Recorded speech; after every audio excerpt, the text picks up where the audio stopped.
before we get into the details of these performance techniques, we need to understand what it means to have good performance, how we measure performance, and also if we have a performance enhancement, then what kind of impact we might have on the overall performance of our system. So let's look at an example of a highway system. So one way that you can improve performance is by increasing the speed limit. So if I increase the speed limit, it will take less time from a car to move from one point to another. So if I took a stopwatch and I measured the time it took to get from one point to another, with the older speed limit versus the new speed limit, I should see less time. So that would be a performance improvement. Now another way that we can do this is by adding more lanes to our highway. So we might keep the speed limit the same, so any given car won't get to its destination any faster, but I have more cars on my highway that I can accommodate.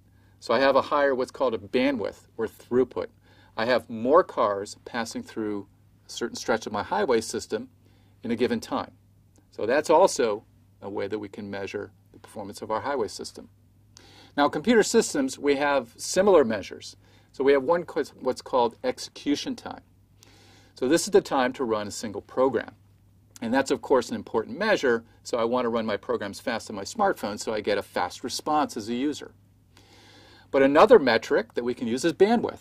So if I have a data center in the cloud, if I have more computers handling transactions, such as search transactions at Google, then I have higher throughput.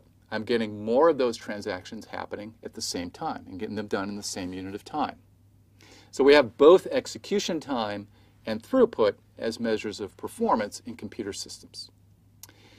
Now, an important law in computer performance is called Dahl's law. And what Dahl's law says is the performance that I get over an enhancement is really dependent on how much that enhancement is used. So for instance, let's go back to our highway system. If I improve the speed limit, if I increase the speed limit over a short stretch of highway, say a couple of miles or a couple of kilometers, then that's going to have only an impact on the cars that are on that stretch of highway. The rest of the highway is unaffected.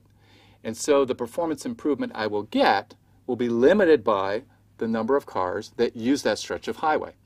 And Dahl's law says the same for computer systems. So if I have an enhancement to, say, a multiply instruction, well, the overall performance improvement that I get will be dependent on how much we use that multiply instruction in our programs.